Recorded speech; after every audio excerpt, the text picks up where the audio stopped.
Anda kembali menyaksikan Sapa Jember, membahas persoalan kisruh dugaan pelanggaran pemilu saat rekapitulasi. Pak Syaiin, Iya, Mbak. Ya. proses pemilu 2024 ini belum usai begitu ya. Ya. Dan tentunya lagi-lagi kami mengapresiasi kembali terkait dengan gerak cepat yang dilakukan oleh KPU untuk menangani berbagai permasalahan dalam pemilu 2024 kali ini. Namun, dengan adanya waktu untuk terus melakukan rekapitulasi ini, apa yang dilakukannya nanti oleh KPU untuk mencegah terjadinya dugaan pelanggaran pidana pemilu lagi, Pak Syaiin? Ya, baik. Yang kami lakukan terkait dengan hal ini memang sengaja kita untuk benar-benar menjaga demokrasi ini dengan sebaik-baiknya, dengan asas profesional dan menjaga integritas itu. Termasuk pun kita menindaklanjuti informasi ataupun juga info awal. Ini adalah bagian komitmen kita untuk menjaga sebuah demokrasi termasuk hasil pemilu ataupun hasil suara yang diperoleh oleh para kontestan ataupun peserta pemilu. Nah, komitmen kita tetap nanti menjaga dan menyelesaikan pemilu ini sesuai dengan ketentuan yang sudah diatur dalam undang-undang maupun regulasi yang ada. Ini adalah komitmen kita dan menjaga sebuah demokrasi ini. Dan nantinya setelah dari kecamatan akan ada rapat pleno di tingkat kabupaten begitu ya Pak? Ya. Apa langkah KPU untuk mengawal hal ini untuk bisa tetap terjaga dan memastikan dari mulai logistik yang aman, kemudian tidak ada upaya lagi untuk mengubah dan memanipulasi data, Pak? Ya, yang jelas dengan kegiatan dan tahapan ini ketika proses rekapitulasi di tingkat kecamatan sudah selesai, maka proses berikutnya adalah rekap di tingkat kabupaten. Nah, proses ini kita juga sudah bekerja sama dengan pihak terkait, terutama dengan pihak keamanan, dalam hal ini polisi dan juga maupun instansi terkait, dalam rangka untuk proses pengamanan tadi sampai dengan logistik itu ditarik lagi di gudang logistik di kantor KPU. Nah, ini kita sudah berupaya sesuai dengan ketentuan. Memang ini adalah bagian dari kita untuk menjaga keamanan kota maupun juga hal teknis yang lain. Isinya juga hasil proses rekap di tingkat kecamatan. Ini adalah bagian dari menjaga hasil suara pada saat proses rekap di tingkat kecamatan. Nah, nanti kemudian selanjutnya akan dilakukan proses rekap di tingkat kabupaten, Pak. Iya, dan hal itu sudah ada ketentuan waktunya ya Pak ya? Dalam rekapitulasi di kecamatan sampai batas tanggal sekian, kemudian di kabupaten sekian, sampai akhirnya nanti batas waktunya di 20 Maret.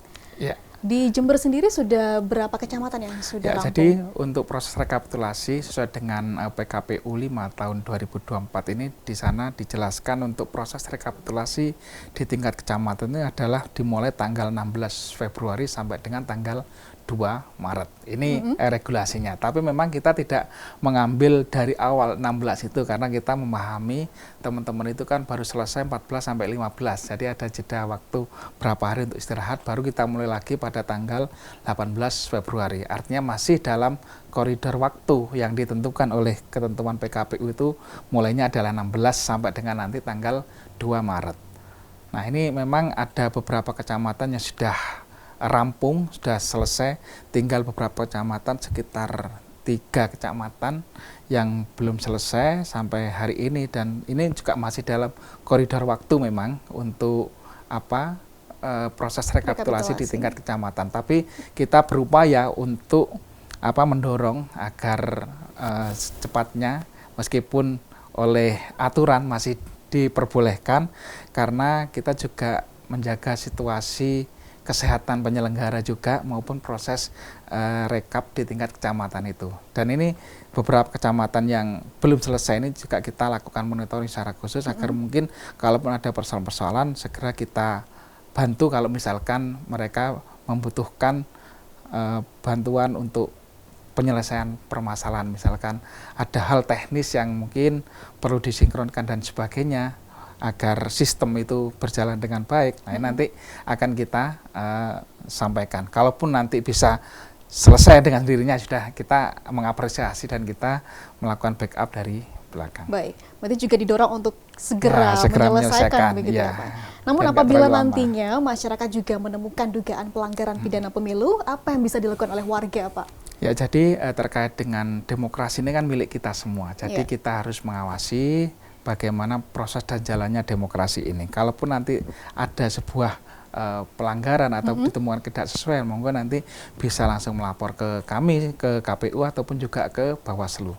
Tapi kalau terkait dengan pengawasan kompetensi ini langsung bisa ke Bawaslu. Baik, dari berita-berita yang beredar terkait dugaan pelanggaran pidana pemilu ini tentunya bisa menyurutkan tingkat kepercayaan publik kepada para penyelenggara pemilu, begitu ya Pak ya. Dari KPU Jember sendiri sebagai Anda ketuanya, apa yang nantinya perlu dilakukan?